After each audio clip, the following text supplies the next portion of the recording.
La tiédeur. Quelqu'un peut dire la tiédeur. La tiédeur. Apocalypse chapitre 3, versets 15 à 16. Amen. On va aller rapidement. Je connais tes œuvres, je sais que tu n'es ni froid ni bouillant. Puisses-tu être froid ou bouillant? Ainsi, parce que tu es tiède et que tu n'es ni froid ni bouillant, je te vomirai de ma bouche. Amen. Donc nous voyons que Dieu ne veut pas, il a horreur de la tiédeur. La tiédeur, c'est quelqu'un qui est indécis. Tu n'es pas chaud, tu n'es pas froid. Si tu es froid, ça veut dire que tu es désintéressé des choses de Dieu. Donc Dieu connaît ta position. Il fera tout pour gagner ton cœur, te convaincre que tu dois le suivre. Quand tu es chaud, ça veut dire que tu es zélé pour les choses de Dieu. Donc tu es préparé à recevoir, vous voyez, je dirais, la grâce et l'onction de Dieu pour faire son œuvre. Mais quand tu es tiède, c'est quelqu'un qui est chaud et qui est froid. Donc c'est dire Dieu ne sait pas où te situer. Et quand Dieu ne sait pas où situer une personne, il se désintéresse de toi. Il ne s'intéresse pas à toi. Parce que tu n'as pas de position claire et précise. Si tu n'es pas en Christ, tu dis je ne suis pas en Christ. Donc Dieu sait que le travail qu'il a fait dans ta vie, ce n'est pas une question de t'équiper, mais c'est une question de conversion. Quand maintenant Dieu sait que tu es zélé, que tu es motivé pour son œuvre, donc Dieu sait maintenant que là c'est une question de t'équiper. Donc il va te donner les armes, il va te donner l'onction, il va te donner les capacités, il va te donner les responsabilités qu'il faut pour que tu puisses continuer à faire son œuvre. Mais quand tu es tiède, il ne sait pas où te positionner.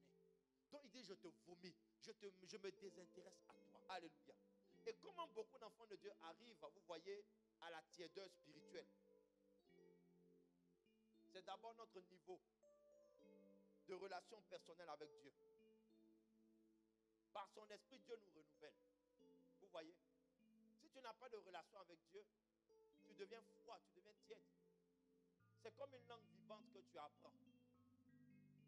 Bon, aujourd'hui, les étudiants, comment on appelle ça même? Ceux qui font les études supérieures là. Quelle langue vous avez appris au lycée ou au collège? Vous avez appris quoi? Espagnol? Hein? Quoi? Allemand? Qui a fait allemand? Levez la main, levez la main. Cette langue-là, vraiment. Qui a fait allemand? Allemand. Bon, aujourd'hui, si on vous demande, dites-moi une phrase en allemand, qui peut? Hein? Voilà. C'est quoi ça? C'est quoi là? Hein? Vous ne pouvez pas parce que c'est pas une langue que vous parlez couramment. Vous êtes d'accord avec moi? C'est la même chose avec, je dirais, l'intimité avec Dieu. Si tu n'entretiens pas ton intimité avec Dieu, tu vas devenir tiède. Tu vas devenir froid. Parce que tu ne sauras pas comment Dieu parle, comme je vous ai dit tout à l'heure. Et tu ne sauras pas aussi comment lui répondre.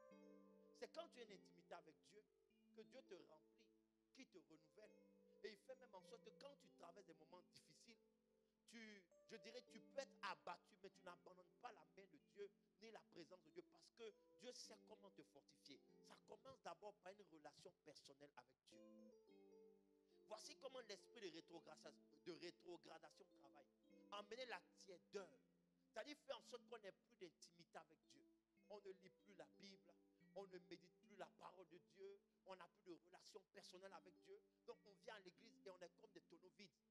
Et parce qu'on n'a pas d'intimité avec Dieu. Vous allez voir que ceux qui ont une intimité avec Dieu à la maison, si vous les mettez devant une assemblée, au début ils auront peur de se lever pour dire, ils vont prier. Mais à un certain moment, quand ils vont gagner en assurance, ça va couler de source. Alléluia. Parce qu'ils ont appris à le faire. Donc les mots vont venir naturellement. Mais quand tu n'as pas d'intimité avec Dieu, c'est là où on va te dire, bon, il faut prier pour la fin. C'est là que tu vas commencer à dire, tu vas commencer à chercher les mots. Seigneur Jésus-Christ, la Bible dit dans Zacharie, tu vas commencer à te... Parce que toi-même, tu ne connais pas la parole. Tu n'as pas d'intimité avec Dieu. Ayez une intimité avec Dieu. Prie. Avec tes propres mots, cherche la face de Dieu. Seigneur, je veux te connaître. Je veux te découvrir. Je veux apprendre à savoir qui tu es. Seigneur, j'ai besoin de toi. Tu lui parles comme tu parlerais à ton Père. C'est dans la prière, dans l'intimité que tu exposes tes problèmes. Tu dis à Dieu quand ça ne va pas. Ça aussi, c'est la prière. Il n'y a pas de formule adéquate de prière. C'est vrai qu'on parle des prières de supplication, on parle des prières de repentance, on parle des prières, comment on appelle ça, de combat spirituel. Mais la première prière, bien aimé, c'est celle où tu t'adresses naturellement à Dieu comme tu t'adresses à ton Père. Bonjour Seigneur. Oui, voici ma journée, voici comment elle se passe, je ne comprends pas. Tu parles à Dieu comme si tu t'adresses à un père ou à ton meilleur ami. Tu parles avec lui, tu lui poses des questions et tu médites la parole de Dieu. Parfois, il y a des réponses que tu obtiendras à tes prières en méditant la parole de Dieu. Donc ta réponse se trouve dans la parole de Dieu, mais tu ne la médites pas. Et puis tu dis, Seigneur, Dieu ne me répond pas. Seigneur, j'écris à toi, mais tu ne me réponds pas. Pourtant, la réponse là, elle t'attend dans sa parole. Mais si tu ne prends pas le temps, c'est le dimanche, tu vas dépoussier. Tu vois le chrétien, le dimanche, la poussière qu'il a accumulée, va taper. Pour enlever toute la poussière. Le dimanche, là, c'est là même va aller chercher. Où j'ai mis ma Bible. Oh, tu as mis ma Bible là où? Hein? Romain, ma Bible est où? Tu n'as pas mis ma Bible? Oh, je vais être en retard. Où est ma Bible? Il va aller. Parce que toute la semaine, tu n'as pas entretenu la Bible. C'est le dimanche. Tu vas prendre ta Bible, les grosses Bibles, et puis tu vas le voir maintenant dans le terrain.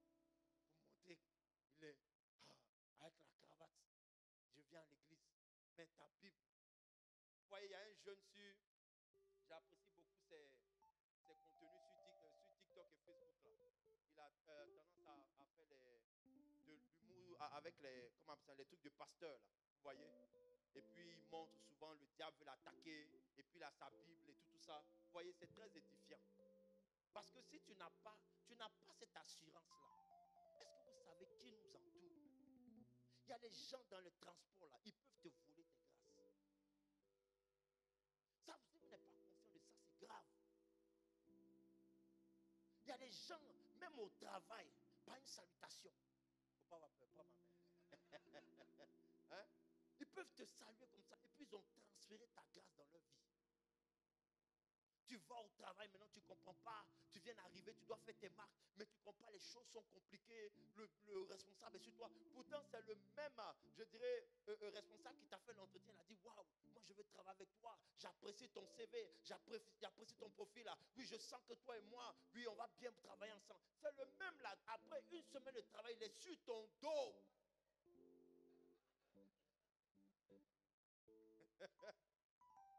Hein? Il est sur ton dos, on dirait ce n'est pas lui qui t'a embauché. André, ce n'est pas lui qui a validé ta candidature. Parce que tout simplement, quelqu'un a pu te saluer et puis a transféré ta grâce. Donc maintenant, tu passes partout, tu passes, tu es rejeté. Partout tu passes, on ne veut pas de toi. Partout tu passes, ton profil là ne plaît plus. Parce qu'il y a quelqu'un simplement, pas une salutation, qui a pris ta grâce. Alléluia. Le monde dans lequel est trop spirituel. Bon, je vais m'arrêter là. J'arrête ou je continue?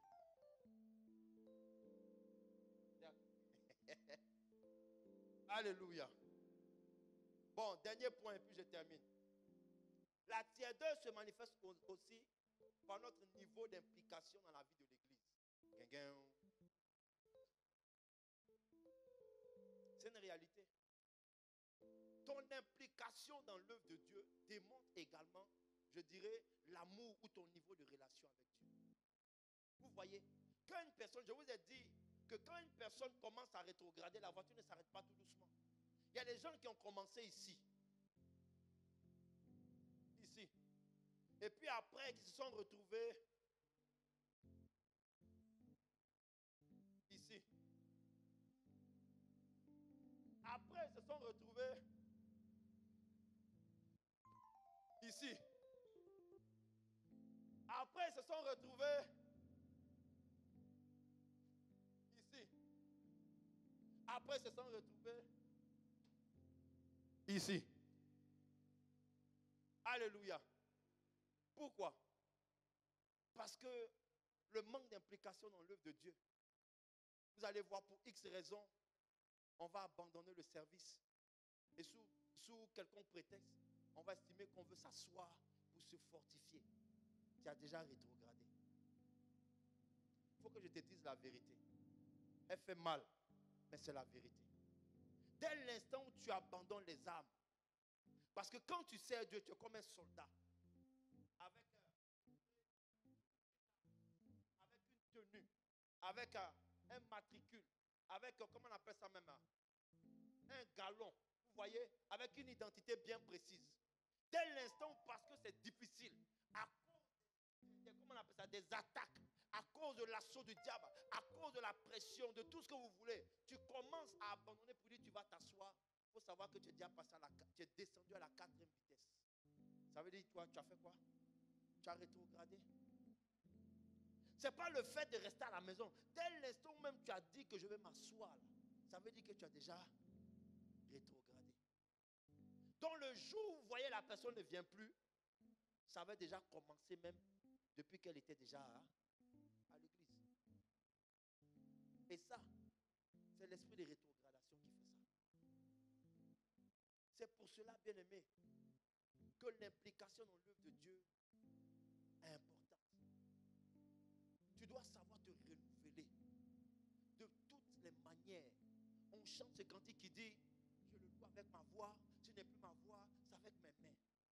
Mais si tu chantes, comme Anaïs chante, Anaïs chante, hein? Oh. Elle ne chante pas. Acclamez le Seigneur pour elle. Alors. Alléluia. Donc si tu chantes comme Anaïs, et puis demain c'est difficile, tu sens que tu ne peux plus chanter, il faut savoir te rabattre. Tu dois être en Christ, tu dois être comme un, je ne sais pas si c'est le pot, tu dois être à tout terrain. Tu vois, bon tu ne chantes plus, mais qu'est-ce que je peux faire d'autre pour continuer à garder le service? Bon, je ne chante plus, mais au moins je suis dans l'intercession. Bon, si dans l'intercession, vraiment c'est compliqué parce que les portes du travail se sont ouvertes. Maintenant, on dit l'intercession, c'était tous les mardis soirs à 20h. Il fallait se venir à l'église pour prier. Maintenant, moi, je travaille, je ne peux plus intercéder. Bon, qu'est-ce que je peux faire? Bon, je ne peux pas être là, je ne peux pas chanter, je ne peux pas être là. Mais je soutiens l'œuvre de Dieu avec mes finances. Mais tu continues à t'impliquer dans l'œuvre de Dieu. Le problème, c'est quand tu ne fais rien. Là, la rétrogradation est une chute. Et ça ouvre une porte au diable, je dirais, pour t'atteindre et pour bloquer tes bénédictions. N'oublions pas que Dieu a dit à son peuple que tous ces ennemis dont je suis en train de prendre la peine de vous citer, de vous expliquer, ce sont des ennemis avec qui vous ne devez pas traiter. Vous devez les exterminer. On ne négocie pas, on ne flirte pas, on ne dialogue pas avec l'esprit de rétrogradation. Non, parce qu'il te conduit à ta perte. Il t'emmène, je dirais, à rater tes grâces et tes bénédictions. Tu peux te trouver dans une saison de bénédiction. Vous allez voir, parfois, il y a des gens qui ratent leur temps de visitation. Tout simplement parce qu'au moment où ils devaient être visités, c'est là où ils ont quitté leur poste. Où Dieu voulait les visiter, pour les récompenser, pour le travail qu'ils ont abattu, à servir le Seigneur, malgré les difficultés, les hauts, les bas, les difficultés, les combats dans leur vie. C'est là où ils vont dire non, je vais m'asseoir un peu pour respirer. Mais quand l'ange vient, le royaume lui a dit, voici son adresse à l'église des vainqueurs. Quand tu vas là, quand tu ouvres la porte, regarde au niveau, je dirais, de l'hôtel là. Elle se trouve à l'extrémité, non, ça c'est ma... À l'extrémité droite, qui se met là-bas? Ça, c'est toujours Iman qui est là-bas. À l'extrémité droite. Elle se trouve là-bas. Donc, quand l'ange vient là, il va dépasser tout le monde. Il va livrer le colis à l'extrémité droite de l'hôtel. Mais quand il arrive ici, il cherche. La photo qui est sur le colis là, c'est la photo de Iman. Et puis, il vient, il ne voit pas Iman. Mais il fait quoi? Il retourne avec le colis. Il retourne avec la grâce. Il retourne avec la bénédiction. Et tu devras attendre encore un autre cycle. Parce que dans le monde spirituel, c'est un cycle. Donc si tu as raté un cycle, il faut attendre un autre cycle. Est-ce que quelqu'un me comprend ce matin? Alors lève la main droite. Dimanche prochain, on va prendre la Sainte Seine. Hein? Diagonesse. Dimanche prochain, on va prendre la Sainte Seine. Par rapport à ces deux esprits-là, on va prendre la Sainte Seine pour faire un travail prophétique. On va mettre un accent particulier sur la prière. Mais il fallait poser les bases. Sers Dieu. Il faut servir Dieu. Avec tes biens. Sers Dieu. Implique-toi dans l'œuvre de Dieu. Invite. Invite tes amis, invite tes frères, invite tes parents. Ne viens pas seul à l'église. Alléluia. Venez en famille. C'est ça, servir Dieu. L'implication dans l'œuvre de Dieu, c'est aussi ça. Tu dois apprendre à t'investir. Si tu aimes Dieu, tu dois t'investir. Quand on aime quelqu'un, on s'investit dans sa vie. Quand on aime quelque chose, on s'investit là-bas. Quand on aime, on est fashion victime là. Quand les gens sont fashion victime là, que vous le voulez ou pas, quand un nouveau vêtement, une nouvelle marque, quelque chose de nouveau arrive, automatiquement la personne a déjà ça. Hein? Il y a les gens qui aiment les nouveaux téléphones. Donc dès que iPhone 17 Pro Max va sortir, automatiquement ils ont ça. Parce qu'ils aiment la technologie. Si tu aimes Dieu, implique-toi plus que ce que tu fais. Et Dieu va te bénir. Honore Dieu par ta dîme. Honore Dieu par tes offrandes. Le diable ne te laissera jamais. Ce n'est jamais un fleuve tranquille. Quelqu'un qui pense qu'il va payer sa dîme tranquillement tous les mois, je dirais pour le Seigneur, il est en train de se mentir. Parce que le diable fera tout son possible pour que tu n'honores pas Dieu tous les mois. Parce qu'il sait qu'il y a une bénédiction qui est rattachée à ça. Alléluia. Donc tout ce qui peut te permettre d'être béni, le diable va venir s'interposer. C'est à toi, je dirais, de faire les efforts. C'est à toi de prier le Seigneur.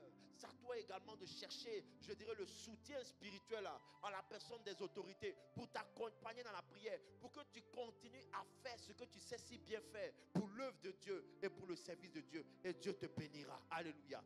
Lève la main et rentre à l'intérieur de toi-même. Nous allons faire cette prière comme David l'a fait. Il a dit, Seigneur, sonde mon cœur. Seigneur, sonde mon cœur. Il a dit, Seigneur, sonde mon cœur. Et regarde à l'intérieur de moi s'il y a des choses qui peuvent m'éloigner de toi. Alors ce matin, pardon, tu vas prier comme David a prié en disant, Seigneur, sonde mon cœur. Sonde mon cœur. Il a dit, sonde mon cœur, ô Dieu, et connais mon cœur. Éprouve-moi et connais mes pensées. Commence à prier, dis à Dieu, Seigneur, ce matin, je viens me soumettre et me présenter à toi tel que je suis. S'il y a des choses à l'intérieur de moi qui sont, je dirais, qui peuvent être des vecteurs, qui peuvent favoriser, alimenter, je dirais, la rétrogradation, la tièdeur en moi, qui peuvent, Seigneur, m'éloigner, me faire sortir de ta présence. Seigneur, je me présente à toi. Je ne sais pas comment faire. Le prophète m'a donné son témoignage.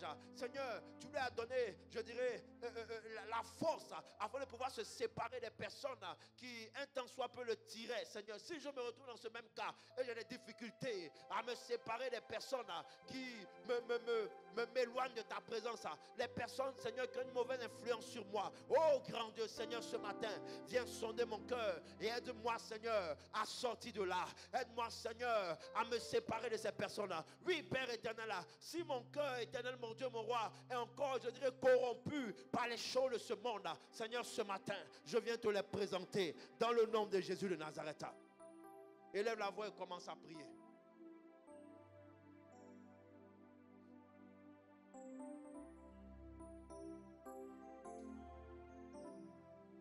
Élève la voix et prie. Prie le Seigneur.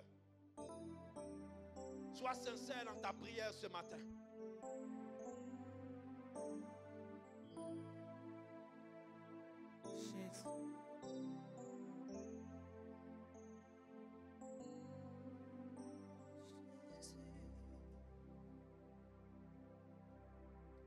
Tu es le pilier qui tient ma vie. Yes. Tu es le pilier qui tient ma vie. Adresse-toi à ce Dieu, ne reste pas la bouche fermée. Précieux Jésus, tu es le pilier qui tient Et demande à Dieu ma vie. de t'aider, Précieux Jésus, à te séparer de ceux qui te tirent en arrière, à t'éloigner de ceux également qui te tirent en arrière. Demande à Dieu de t'affermir, de te fortifier, afin que la tièdeur ne s'empare pas entièrement de toi. Oh, tu es le pilier qui tient ma vie. Précieux, précieux Jésus, tu es le pilier qui tient ma vie. Précieux Jésus, tu es le pilier qui tient ma vie. oui, fais ce matin. Tu es le pilier. Tu es le pilier qui tient ma vie. Oh, alléluia. Tu es le pilier. Tu es le pilier qui tient ma vie.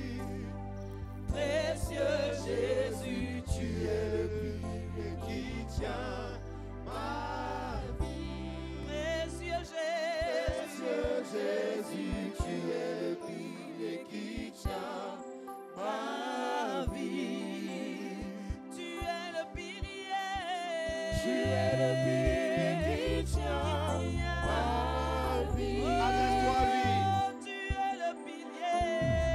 Tu es le pilier qui tient ma vie. Précieux Jésus. Précieux Jésus, tu es le pilier qui tient ma vie. Que l'Éternel sonde ton cœur ce matin. Précieux Jésus, tu es le pilier qui tient ma vie. Oui, tu es le pilier.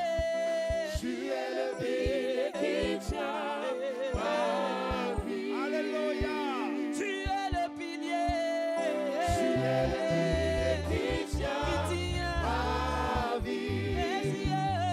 Précieux Jésus, tu es le pilier qui tient ma vie. Précieux Jésus, tu es le pilier qui tient ma vie. Les deux mains levées vers le ciel, que je prie pour nous. Seigneur, nous avons entendu ta parole. Et celle-ci avait pour objectif ce matin de nous ramener vers toi. De nous sensibiliser aux ruses que le diable utilise afin de nous éloigner, de nous faire perdre, je dirais, les grâces et les privilèges que tu nous as accordés. Seigneur, nous nous sommes retrouvés dans ces propos. L'amour du monde, les mauvaises compagnies, la tiédeur. Aujourd'hui, nous sommes froids. Nous avons perdu notre zèle à cause des combats, des difficultés, à cause de la répétition des problèmes. Seigneur, ce matin, nous te disons, en étant dans ta présence, de sonder notre cœur, afin de voir, Père, où nous nous en sommes. Seigneur, nous voulons ce matin que si notre cœur avait laissé, je dirais, autre chose que ta personne s'asseoir sur le trône, Seigneur, nous voulons que tu reprennes la place. Comme il est dit, porte et levez vos linteaux, afin que le roi de gloire fasse son entrée. Seigneur, reprends la place qui t'est due dans ma vie. Que l'amour de ton œuvre que j'ai perdu, que je la retrouve. Que le zèle, Père éternel, que j'ai perdu, que je le retrouve. Que la force, Père éternel, qui m'animait autrefois, afin de braver toutes les circonstances et de me retrouver dans ta présence. Chercher ta face jour et nuit, Seigneur, que je retrouve ce zèle. Ne permets pas, Seigneur, que je me perde. Ne permets pas, Seigneur, que le diable et ses agents aient raison de moi. Ne me laisse pas loin de ta face, Seigneur, comme, je dirais, Jonas, qui a payé le prix de son éloignement. En voulant s'éloigner de toi, Seigneur, il a connu la mort. Seigneur, ne permets pas, Père éternel, que je m'éloigne trop de ta face. De peur, Père éternel, que le diable puisse m'engloutir. Mais ramène-moi près de toi. Ramène-moi au pied de toi. Ramène-moi au pied de ta croix, Seigneur. Là où j'ai péché, là où j'ai chuté, là où j'ai faibli, là où je me suis laissé séduire, Seigneur. J'implore ta miséricorde afin de prendre un nouveau départ avec toi. Seigneur, s'il y a des choses dans mon cœur dont moi-même j'ai du mal à m'en défaire, Père, ce matin, je te les présente. Aide-moi à me séparer de l'alcool. Aide-moi à me séparer de la cigarette. Aide-moi à me séparer de la drogue. Aide-moi à me séparer de la masturbation. Aide-moi à me séparer du vol, du mensonge. Aide-moi à me séparer de toutes ces choses, éternel mon Dieu, mon roi, qui me rendent tiède, qui faiblit, Père éternel, qui affaiblit, pardon, ta présence dans ma vie. Et aide-moi. Aide-moi à prendre un nouveau départ. Aide-moi, Seigneur, mon Dieu, mon roi, à te remettre au centre de ma vie. Que tu sois ma priorité dans mes finances. Que tu sois la priorité dans mon temps, Seigneur. Que j'ai la soif d'être là quotidiennement, tous les dimanches. La volonté de te servir par ma dîme, par mes offrandes. L'envie de te servir, Seigneur. En m'impliquant dans ton œuvre. Seigneur, je te rends toute la gloire ce matin. Parce que j'ai prié. Tu as dit demandez et croyez que vous avez reçu. Seigneur, c'est ce que nous t'avons demandé ce matin. Prendre un nouveau départ. Repartir sur une nouvelle base avec toi. Que toute la gloire te revienne. Est-ce qu'on peut se tenir debout? Et acclamez très fort le Seigneur en Il n'y disant a Amen. que toi, Seigneur, il n'y a que toi.